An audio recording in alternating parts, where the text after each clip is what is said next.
August 29, 1776. Just past 9 at night on the Brooklyn side of the East River. A thick, cold rain is falling on 9,000 exhausted American soldiers packed into a defensive line barely a mile long. Behind them, a river almost a mile wide, patrolled by the most powerful navy on earth. In front of them, 32,000 British and Hessian troops, dug in less than 600 yards away, close enough that pickets can hear each other cough. General George Washington has just given an order that, if it fails, ends the American Revolution before its first birthday. He has told his men they are regrouping. He has not told most of them they are actually about to vanish. The British had already won. They just didn't know the game wasn't over. So how does an army with its back against a river, hemmed in by warships, escape an enemy 3 times its size, without losing a single man in the process? Rewind 6 weeks. In July of 1776, New York Harbor filled with sails.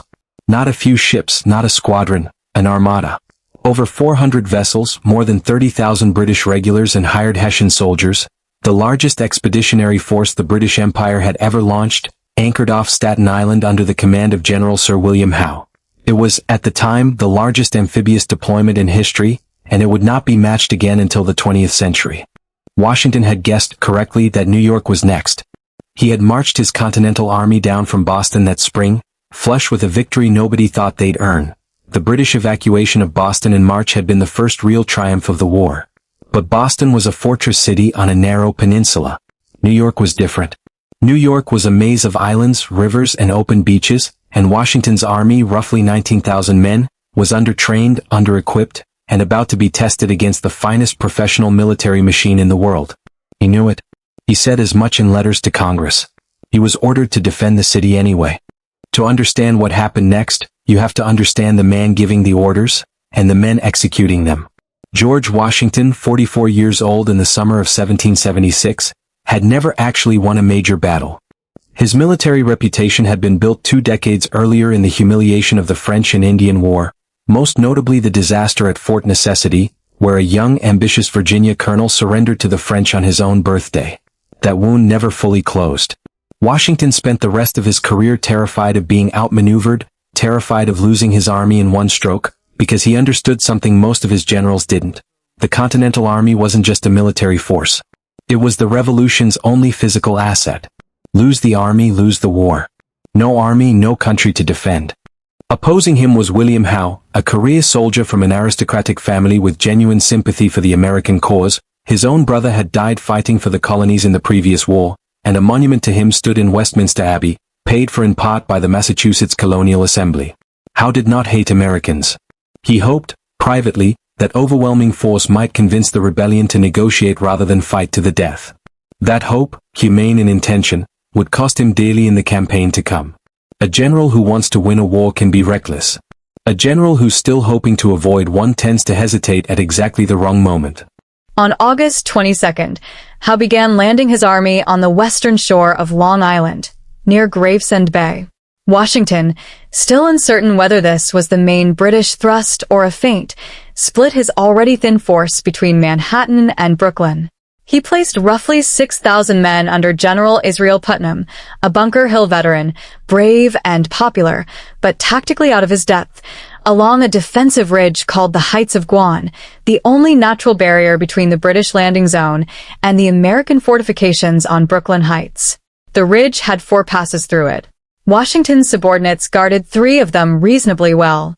The 4th, Jamaica Pass, the easternmost and least defended, was left with a picket of just 5 mounted militia officers.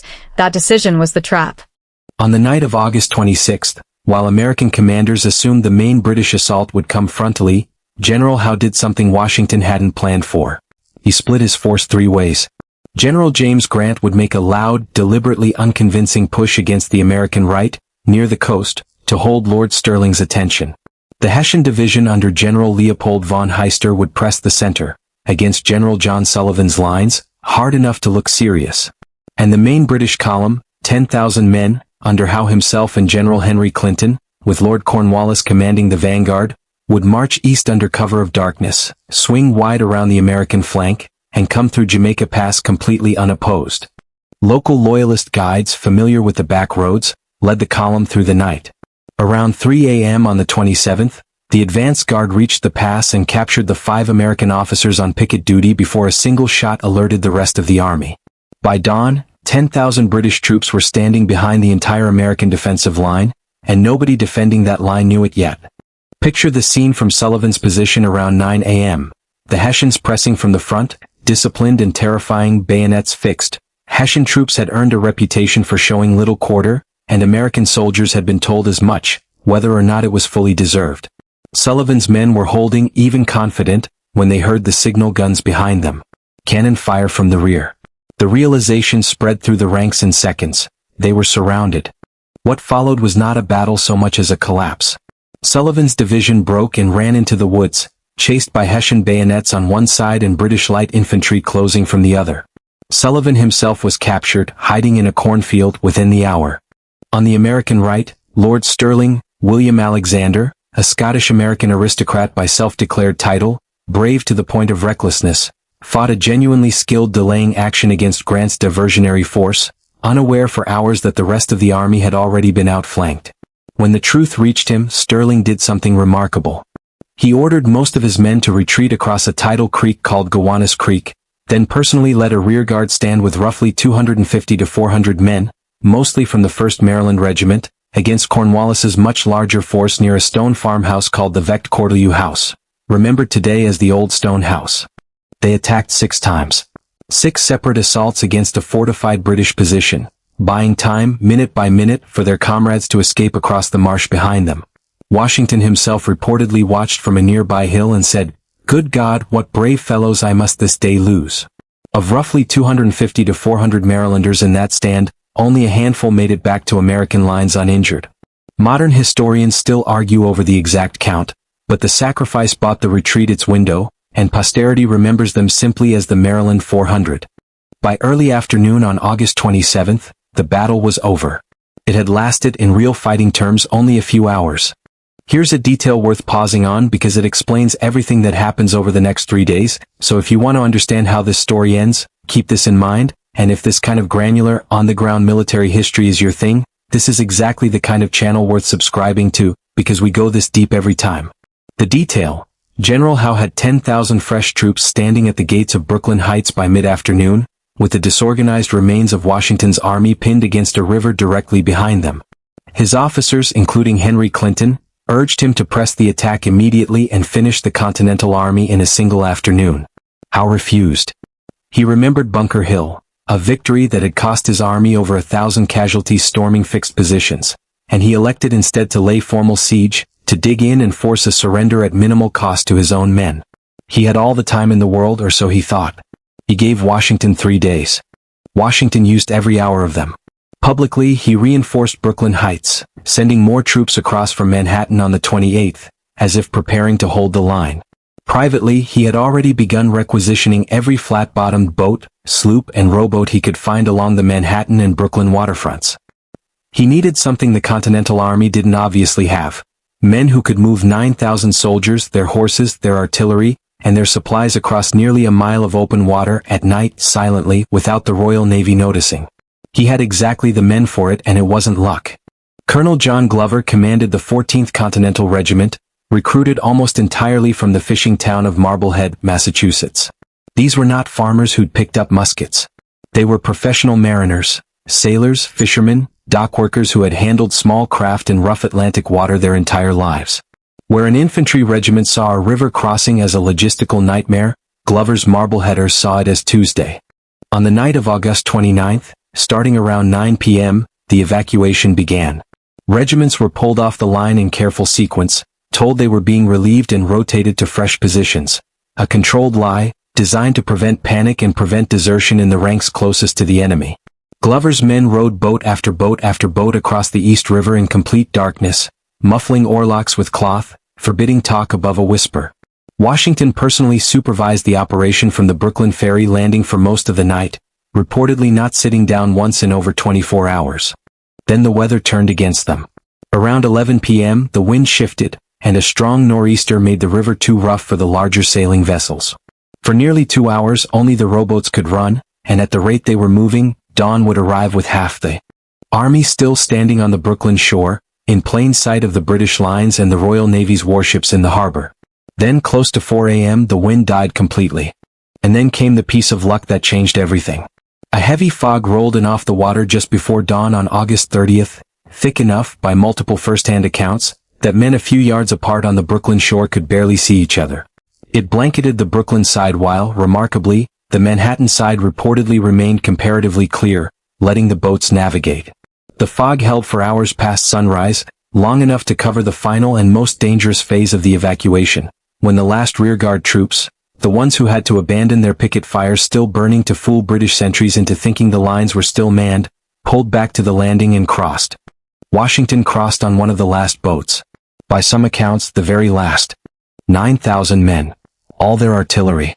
Most of their supplies, their horses, their wounded. Across a mile of open water. In full view of a British army camped 600 yards away. And the Royal Navy never fired a shot. By the time the fog lifted around 7 a.m., British pickets advancing on the abandoned American trenches found empty fortifications, cold breakfast fires, and nothing else. The Continental Army was gone. The Battle of Long Island itself, fought on the 27th, had been a clear and costly American defeat. British and Hessian casualties totaled around 375 killed, wounded, and missing. American losses were far heavier, roughly 300 killed, close to 800 wounded, and approximately 1,000 captured, including Major General John Sullivan and Brigadier General Lord Sterling. Total American losses, killed, wounded, and captured combined, came to somewhere near 2,000 men, nearly a fifth of the force Washington had committed to Long Island. The evacuation on the night of the 29th and morning of the 30th, by contrast, cost the Continental Army 0 men, 0 cannon, and 0 horses lost in the crossing itself. The ripple effects reached far beyond Brooklyn. Had Washington's army been captured or destroyed on Long Island, there is a strong argument that the war effectively ends in the late summer of 1776. Congress had declared independence only weeks earlier, in July. There was no second Continental Army waiting in reserve, no reservoir of trained manpower to rebuild from. The Continental Army, flawed and battered as it was the Revolution's only standing military asset, and its survival kept the cause alive through a series of subsequent defeats. The loss of Manhattan in September, the retreat across New Jersey through the fall, all the way to Washington's daring counterstrike at Trenton that Christmas, which finally reversed the campaign's momentum. None of that happens without Brooklyn. Howe's caution on August 27th and 28th, and his failure to press his overwhelming advantage while he had it, would be raised in a formal parliamentary inquiry into his conduct of the war years later. Critics argued that Long Island had been the single best opportunity of the entire conflict to end the rebellion by force, and that it had been allowed to slip away for want of aggression. Wide symbolic composition of a weathered hand-drawn 1776 campaign map spread across a wooden table, a single flickering candle illuminating the East River and New Jersey coastline marked in faded ink, a compass and quill resting on the parchment, deep shadow surrounding the small pool of warm candlelight, macro to medium framing, rich desaturated browns and gold accent lighting, documentary still life realism, fine film grain, shallow depth of field, historically accurate 18th century. Cartography, 8K ultra-detailed, R16:9 v6.0. Major General John Sullivan, captured hiding in a cornfield on the 27th, was exchanged within weeks and returned to active command, later leading a brutal campaign against Iroquois nations allied with the British in 1779. He resigned from the army in 1779 due to poor health and died in 1795. Lord Sterling, William Alexander, was also captured and exchanged and went on to fight at Trenton, Brandywine, and Monmouth. He died in 1783, just months before the war he'd nearly died delaying finally ended. Colonel John Glover and his Marblehead Mariners weren't finished with river crossings.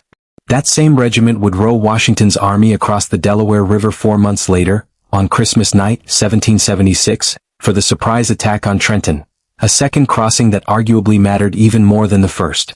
Glover continued serving through the war, was promoted to brigadier general, and died in 1797, largely unheralded outside military history circles for a unit whose 2 nighttime river crossings arguably kept the Revolution alive twice in 1 year. And George Washington, the general with no major victories to his name in the summer of 1776, spent the rest of that year losing battle after battle across New Jersey, and somehow kept his army together anyway, until Trenton finally proved he could win. Historians still debate which decision mattered more to the ultimate success of the Revolution. The retreat at Brooklyn or the counterattack at Trenton? It's a fair argument.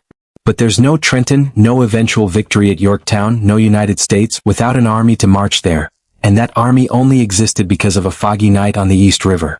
The strange truth of the American Revolution's darkest week is this: its single most important victory wasn't a battle at all.